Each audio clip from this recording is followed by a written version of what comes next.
Viers, sound designer and author of the Sound Effects Bible, and this is Road University.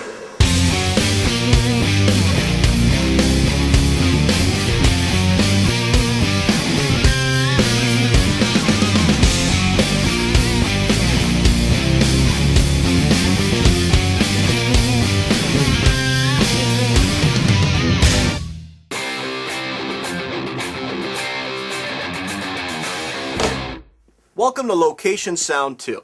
In the first class, we talked about Rode's premier shotgun mic, the NTG3. Although short shotgun mics are king for recording dialogue on set, there are some situations where a short shotgun is not the ideal mic. Today, we're going to look at other Rode microphones that offer unique solutions for interior locations. The main challenges with interior locations are reflective surfaces and space issues. Shotgun mics are designed to focus on sounds coming from the front of the capsule. It's important to understand the shotgun mic is not actually zooming into any sound. Instead, the mic uses rejection ports on the side of its body to cancel sounds coming from the sides and the rear. It's also important to note that all shotgun mics feature a tail to the pickup that needs to be taken into account. The advantage to this design is that you can capture nice tight dialogue with very little interference from the surrounding environment. Unfortunately, this design can produce adverse effects on sets or locations with excessive reverberation or echo. In these scenarios, sounds coming from the rear of the mic are canceled. However, reflections from those sounds off of surfaces in front of the mic are not. These reflections can artificially amplify the sound of the room and result in thin or roomy sounding dialogue, and that's not good. In these cases, you should try a cardioid microphone like the NT5. The cardioid pattern gets its name from its heart-shaped pattern that picks up sounds from primarily the front and sides of the mic.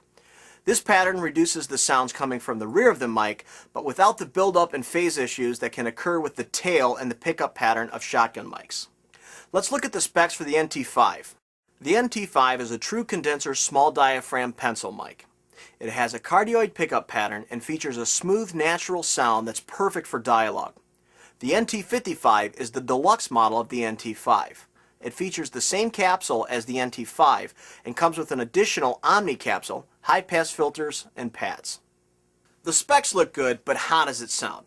Let's head out into the field and see how this microphone reacts to real-world situations.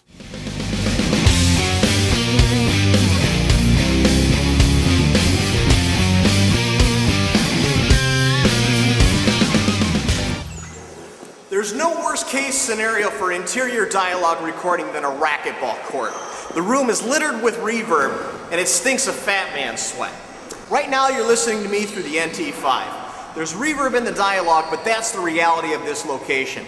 If you listen close, you can probably still hear the guys playing racquetball on the court next door. Notice the difference when we switch to a shotgun mic like the NTG3. My voice is still the focus of the sound, but the reverb buildup has colored the sound a bit.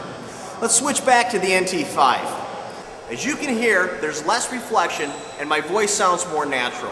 The trade-off between using a shotgun mic and a standard cardioid mic is directionality, which is not necessarily an issue in a controlled environment. But don't discount shotgun mics for interior locations altogether.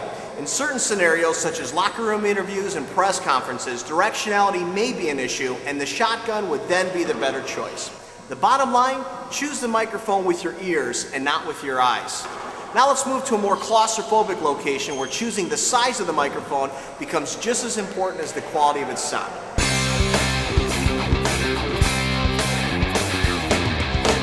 Although the NTG3 and NT5 are great for dialogue recording, they're not a practical solution for recording inside a car. This is where a good modular mic system like the NT6 comes into play.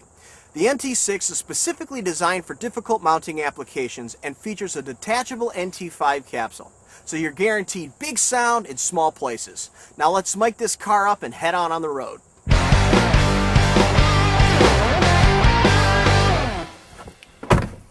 Okay, so we have the car mic'd up and you're listening to me through the NT6. It's mounted on the sun visor over my head. In tight spots like these, you don't have the luxury of a boom operator to position the mic for you during the take. So if you're faced with multiple actors, you can mount several mics around the car to ensure proper coverage and still avoid visibility. Keep in mind, if you're using multiple mics, you'll want to record each mic to a separate track to avoid phasing problems. Also, try keeping similar distances between the mics and the talent throughout the vehicle for better consistency. Now let's head back to the chop shop and wrap this up.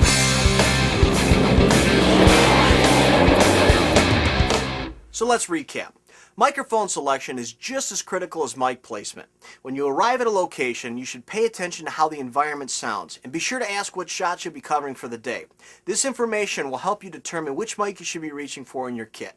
In our next class, we'll look at ENG microphones for both the camera and the boom pole.